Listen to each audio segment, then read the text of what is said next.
Hi, everybody. Welcome to today's episode of the How Did It Happen podcast. Today, we're trying something a little bit different. I don't have a guest today, but my podcast and blog collaborator, Joe DiNucci, had a great idea a little while ago that we should do some video. And we ended up recruiting Aleta Norris, who was on the podcast earlier, to help us put together some videos, the first of which we will be dropping today, right, with this episode. And her video, or the videos that we have, are essentially Aleta interviewing me about some of my blog posts. And today she's interviewing me about one I wrote that I titled, "I'm Selfish, Not Horrible." And we thought that it would be a good idea to have me read the blog post so that you have some context for the video and the questions that Aleta will be asking me. So here we go. I'm selfish, not horrible. I've always found self to be a perplexing word. It's not that it's particularly challenging to define. At its essence, self is simply a way to designate one person as an individual apart from anyone else. That's pretty clear, not too much to argue about there. Instead, it's the attachments that go along with self, the hyphenated word, the second syllable, that make it strange, tricky, and sometimes confusing. Here's what I mean. On the one hand, as a society, we tend to react positively to certain self-leading descriptions or attributes while we vilify others. For example, self-motivated, self-assured, and of course selfless, and you don't even need a hyphen for that one, are attributes we universally admire in ourselves and others. These are self-attracting self-words. We love introductions, performance reviews, and eulogies for others, more than for our own, of course, that mention our selflessness, our willingness to help others before we think about helping ourselves. These are self-attracting self-words. The belief is that selfless people care what others think about them. We want to follow and be around these kind of people. And then there's the other hand, the bad selves, I call them, the ones we don't admire. These include self-absorbed, self-obsessed, self-centered, and the dreaded selfish. These are the people we follow or keep around because we must. They're the boss or the people with huge egos who get us into the places we want to be, and that's the only part we like about them, or maybe family members that we can't not be around. They're the ones we love to hate, the people who don't care what you think about them. I'm probably a lot like you.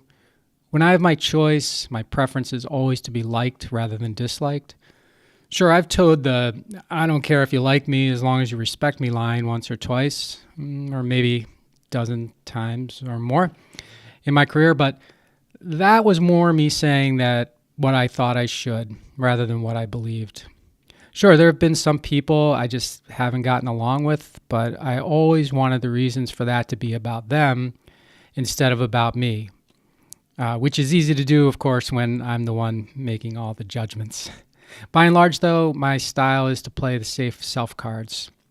Turns out, though, that being a safe self could drain my energy, creativity, and productivity. And it could do it frequently and quickly. How much was I benefiting from being selfless? Not much, it turned out. When I was modeling all the wanna-be-liked self-behaviors, everyone else's needs were more important than mine. I thought that attending to their needs was the most important thing I should be doing. If I took care of them, they'd take care of me. That was my mindset. It's what I told myself worked. And it was mostly wrong. Here's why. The reality was that putting everyone else's needs before mine turned out to be not so clever, but easy to execute leadership flaw. It allowed me to feel busy and useful, like I was a great big help, like I was able to fix stuff, like I was needed. Operating this way was leading me into a self-constructed trap of spoogehood. That's a technical term for a sticky goo-like state in which it becomes easy to get stuck and difficult to escape. It was like quicksand. The more effort I put into escaping, the stickier the spooge became. It conditioned me to stop trying. It drained my energy, and kept me focused on being the in-the-moment hero. It gave me something to do and something to avoid. The present was more important to me than the future. I had no time to future think. Worst of all, I didn't realize and I couldn't see what was happening to me. I was too close to it, too locked in the spooge. It was the only normal I knew. Until I decided to be selfish. I know that sounds horrible, but I concluded that there was no other option. I had to get selfish, with my ideas, with my time, my focus, and with my attention. I had to know what I wanted, and I had to design a structure in which I could operate selfishly. There was just no other way. After all, my number one job was to create a future and guide the entire organization into a future that is effectively an idea, a construct, a figment, an illusion in and of my imagination. I had to be operating at the top of my game. I had to know what I want. My thoughts, habits, health, influences, and relationships had to support the most optimal operation of me. I needed to be as fine-tuned as I could be. If I wasn't selfishly working on that, knowing what I want, I knew I'd be doomed, and our whole team and company would as well, to sub-excellence. And that just wasn't an option. I don't think that becoming a selfish person made me an ass. I suppose it could have, but I didn't change who I was. I still wanted to be liked. I just changed how I operated. Not overnight. It took me time, as all worthwhile things do. What becoming selfish did do was give me clarity. It made things that had been murky and spoogey instead clear and obvious. It made me understand my role as the entrepreneur, as the leader. It made me realize that my role wasn't to do things, it was to make things happen. If I didn't know what I wanted, how could anyone on the team know how they could best support me and the company in making sure we figured out a way to achieve that want? If they knew I wasn't going to be there to help, to fix, or to otherwise get in their business, how much faster would they develop? How much better would their ideas and execution become? How much more valuable would they be to our company, and more importantly, to themselves? Since I had my I need to be selfish epiphany 15 years ago or so, I've remained devoutly selfish. I know it sounds weird, but I'm proud of my selfishness. Without it, I wouldn't be where I am. I wouldn't have had the understanding, the clearness of thought that it takes to create a future and build a team that could make that future a reality. A team with skill sets different from and complementary to mine, the necessary skill sets. I wouldn't have allowed mistakes to happen, failures to occur. I would have spent all my time trying to prevent those, making prevention the lesson instead of failure the education. I would have missed the teaching moments, the progress, and the reward. Try it. Take a chance on selfish, in a good way. So, Mike, the first blog that we're going to talk about, I really enjoyed reading. It's called "I'm Selfish, Not Horrible." Right. And you set the stage really nicely in the beginning of the blog by talking about the positive attributes of self, like selflessness, and the more negative side of self, like selfishness. And at one point, you had a realization in your life. You said the reality was that putting everyone else's need before mine turned out to be a not so clever but easy to execute leadership flaw. Yeah. So say more. So I got myself into a trap that lasted probably the first 10 years of my career, at least in the business that I owned, because I found myself doing whatever was needed and not at the moment, but not what was needed for, say, the long term. And I began to become very frustrated about that because I was busy, never enough time, but I wasn't getting to the things that I was supposed to be doing either. So it it just became something that had to change. So how was selflessness preventing you from getting things done? Because one, all the decisions had to be made by me because that's kind of how I set it up. So I wanted to be engaged, like in the weeds type thing. You'll hear people say, I wanted to be in the weeds on everything. And when you're in the weeds on everything, you can fool yourself into thinking that you're very effective, which is what I think I did. So that's what I mean by being selfless got in the way. You also talked about modeling what you called want to be liked self-behaviors, with everyone else's needs being more important than yours. So to what degree were you people-pleasing? Call me, I answer. Email me, I respond. Need me, I come. Have a problem? Come to me. You name it. I just, that open door thing. Sure. We're kind of taught, have an open door as a leader, which you need to, but it can't be open all the time because people then just think that because it's open, you're available. And I had to become less available to become better. All right.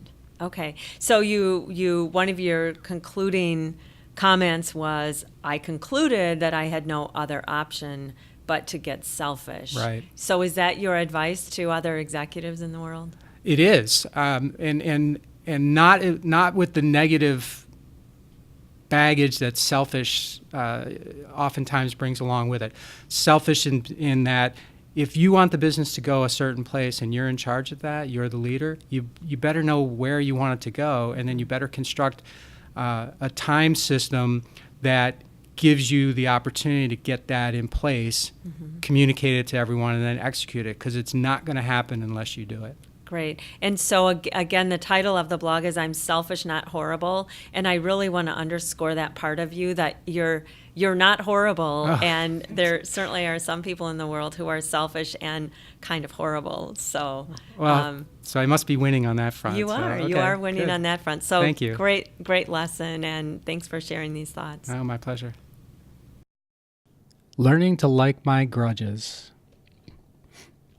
I get angry, but I hide it well.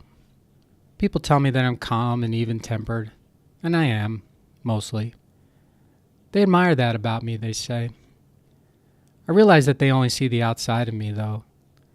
Inside is where the anger is, or where it can be. Hidden. I've heard it said that people who seem like they have the world figured out are really the ones you need to worry about the most.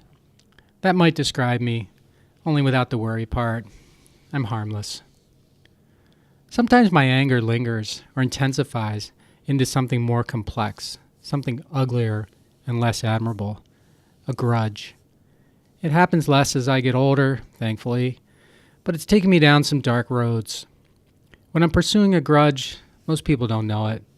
I conduct my work with stealth, more like the Wizard of Oz than, say, Tony Soprano, cowardly pulling strings behind a curtain that hides the shame, instead of throwing punches in public like a man. I listen to a band that you've probably never heard of called Rage Against the Machine. Their music is still around, but they no longer perform together. They don't do anything softly, except at the end of a song they call Freedom, where the singer, Zach De La Rocha, delivers the final line like he's sharing a secret. Anger is a gift, he whispers. When I listen to the song, which is often because my iPhone always repeats it rather than moving on to the next one on the playlist, as it does with all the others, I think, you're right, Zach. Anger has value. I've always considered it a gift to me. Anger, that is. That and frustration. But I'll save that one for another day. Getting angry makes me aware, usually of a problem that I'm not solving, or that's not solving itself, or about a relationship that's either going to hell or otherwise not in my favor. Sometimes I just get blindsided by something I can't control, or by someone I trusted mistakenly, and that pisses me off. Maybe you know what that feels like. It's one thing to consider anger a gift. It's another thing to hang on to it as it grows like cancer into a grudge. I never went searching for grudges. Having them was never a goal I'd written down or aspired toward. They just found me, or me, them, depending on your perspective, and set up a shop in my mind. Most of the grudges have been business related, which I guess makes sense. I did once have a small grudge against my childhood friend Vinny, but that was only over a girl in high school, and my grudge with him ended when she broke up with him and started dating me. His against me, on the other hand, it may have begun then, understandably. A competitor made me do it. I should have known that I had an anger or grudge problem when I spent a Saturday afternoon in 1998 writing a letter. It was more like a manifesto to people in power that I knew, but not well, about a competitor I was pissed off about. I thought I hated this guy. The hate had been brewing inside of me like a disgusting stew of foul-smelling swine for years. My trigger just itching to be tripped. The itch was scratched and the trigger tripped by a song that played on the radio.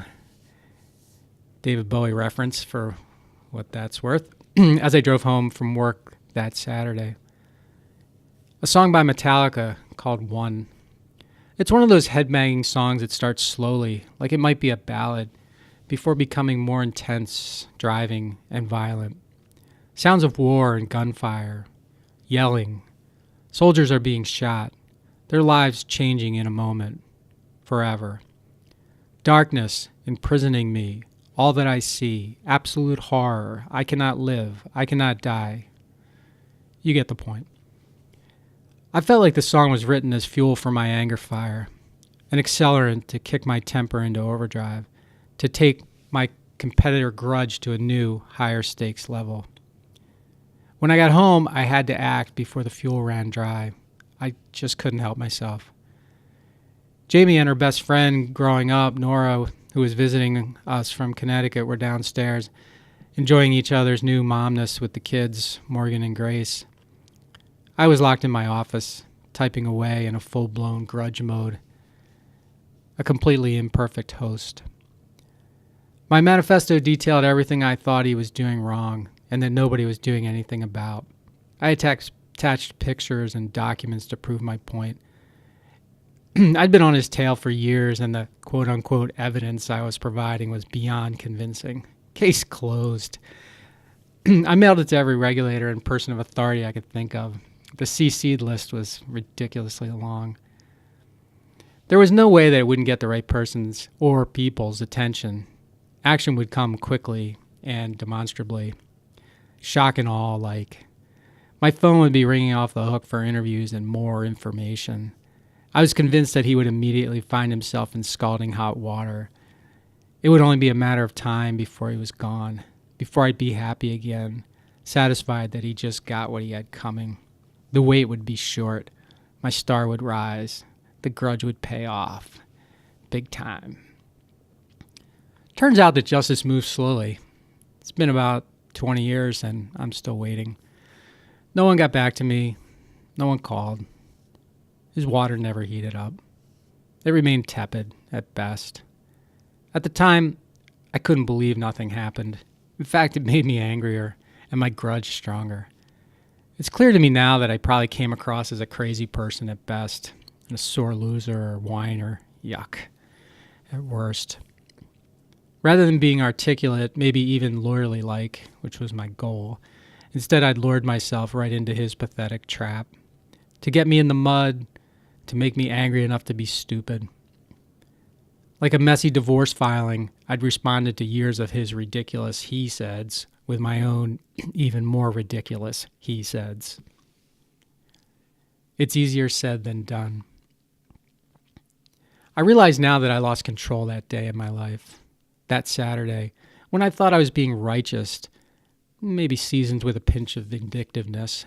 I was instead diving headfirst into the swine stew trap he'd set for me, exactly what he'd hoped I'd do. It's embarrassing. I'm usually better than that. I usually learn the lesson before I need to take the remedial course and avoid the need to repeat, like having to go to summer school. Not this time. If I had to, I could make the case that grudges have given me boosts of motivation and helped me imagine a quote-unquote enemy I could compare myself against when I felt the need to go all high and mighty. Maybe that's a legitimate justification, but it's also a lie. I've been able to get rid of most of the negativity in my life by getting rid of grudges, but it's been a challenge for me. It's taken longer for me to understand their pointlessness, the brain suck toll they've had on me. I failed too often to do the math on their opportunity cost, the energy they waste, the exhaustion they cause. As my life moves forward, I'm finding more and more that I miss a lot of stuff, even stuff that's obvious. But sooner or later, I read, hear, or think about something that clarifies my thinking in a way that it's never been clarified before, while also intersecting with my timing, a point where my brain and my desire are both open to accepting a change. Progress. Making grudge amends. Earlier this year, this happened to me with grudges. I'm not religious, but I think I may have had an epiphany. A light bulb moment, as if I was finally willing to hold myself accountable, to make this grudge thing about me, not someone else. I wondered, why am I still holding these grudges? What's the point? What's the benefit? Truth is, I didn't have any good answer, because there were no good answers. What should I do about it? I went to LinkedIn. I looked up my grudge and I sent him a note along with a request to connect. Fat chance, I thought. At least I'd made the effort. He responded. We met. And we met one more time after that. I didn't tell him I was there to bury the grudge. That was for me, not for him. It worked, though. We may never be best friends, but I'm done with that grudge. And this was huge for me. I felt like a success, like I was standing a little straighter and smiling more. I felt lighter, like I was a better person. I still listen to the same angry music, but only for its driving beat, not its message. It no longer triggers anything more than an occasional karaoke moment, in private, of course. I'm done digging that hole. Now I'm more interested in climbing ladders than digging holes. Without grudges, I feel like I can spend more time in wide open spaces rather than tightly restricted places. Since then, I've disarmed a couple of other grudges I was holding. I have a few more to go. I no longer need a common enemy or a wrong to juxtapose against my right. I used to think that for me to win, someone else had to lose. The people I've had grudges with probably thought the same way, which may be why we ended up where we did. I hope my remaining grudges are up for a change, a reconciliation of sorts, or at least a meeting of the minds. Remaining grudges, you'll be hearing from me. Mike, Hello. I really like this blog. So this one is called Learning to Like My Grudges. Yeah. And I'm pretty fascinated by it. So you talked a bit about angry people, and that the one thing about you becoming angry is that people don't really need to worry about you because you're harmless. But I want to read something you wrote and just have you respond to it. Okay, sure. I believe you're harmless. I love the grudge theme. So you said, sometime my anger lingers or intensifies into something more complex, something uglier and less admirable, a grudge. It happens less as I get older, thankfully, but it's taken me down some dark roads. When I'm pursuing a grudge, most people don't know it. I love that word, when you are pursuing a grudge, because most people hold a grudge, but you pursue a grudge. Say more about that. Well, I don't know if I should feel good about this or not, but I've had some things happen to me in my life, or things that I've perceived have happened to me by other people that I felt were undeserved and mean. Mm-hmm. And it wasn't enough that they were found out. I needed to take some steps to kind of make it uncomfortable for them afterwards, and so that's what I mean by pursuing. Like yeah, it was active, but under the radar, I guess. Right, and you shared the example that you're more like the Wizard of Oz Yeah. than Tony Soprano. Like and you behind the said curtain. cowardly pulling strings behind a curtain that hides the shame instead of throwing punches in public. Yeah. Like a man. Yeah. So for those of you who remember The Sopranos, I mean, Tony, there was no subtlety to Tony. He'd just come up and punch you in the face, and that was it. Like, Right. and it was over after that. And sometimes I feel like I never did that. Mm-hmm. I never did that. I was never one of those confront a person in an alley and just kind of have it out. And as I was thinking about it, as I was writing it, it seemed more cowardly the way that I chose to do it than that. I mean, maybe I just should have done that and it'd be over maybe faster. Mm-hmm. So you talk about anger, and anger, or a grudge, incidentally, is anger turned inward. And you talk about anger as a gift, and so say more about that. So when I get angry, that tells me that something's wrong. Mm-hmm. Right? That's probably not unique to me. But I don't get angry very often.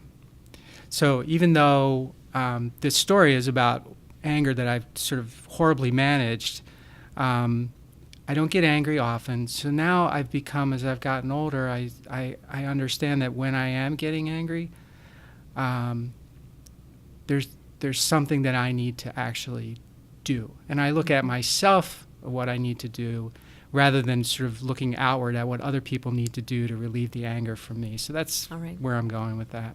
So in 1998, you were pretty angry about something, and you I decided, in order to seek justice, that you would write a letter and send it to just about everybody. Yeah. What happened? Well, I was in a spat with a competitor who was just always seemed to be getting the best of me, and I couldn't understand why, because I didn't think that anything he was doing deserved for him to output himself, on top of me or us or whatever the right word is. So I finally got to the point where I broke, where he was nudging me, I was nudging him, and I was just like, okay, I've got enough to tell about you that I'm going to just tell it. And so I sat down in my office and my home while my wife and her friend and our 2 newborns were downstairs. This was a Saturday afternoon, and I just started writing this very long letter and then I ended up sending it to all these people with all this proof and all this stuff, and I felt really good at the time, like I just accomplished something. Mm-hmm. Earlier and later, nothing happened, and as I thought about it, I thought, wow, I just made myself look like a really vindictive, petty idiot, and obviously that was not my goal. So lesson learned there. Haven't done that since. Okay. But that's been 20 years and nothing's happened. In fact, so you did something to resolve it. I did. I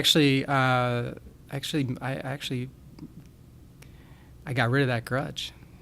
That's I great. reached out, and I didn't say that's why I was reaching out, but it was for me. I reached out, and I feel like I put that one under the carpet.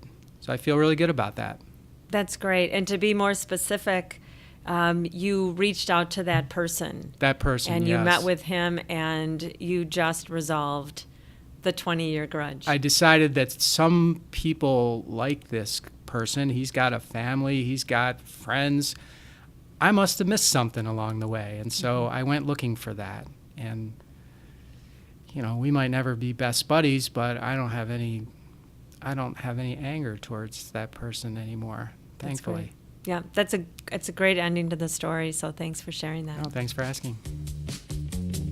Thanks for listening to this episode of the How'd It Happen podcast, where we believe that success doesn't happen unless you make it happen. You can subscribe to the podcast on Apple Podcasts, Google Podcasts, Stitcher, or wherever you like to listen.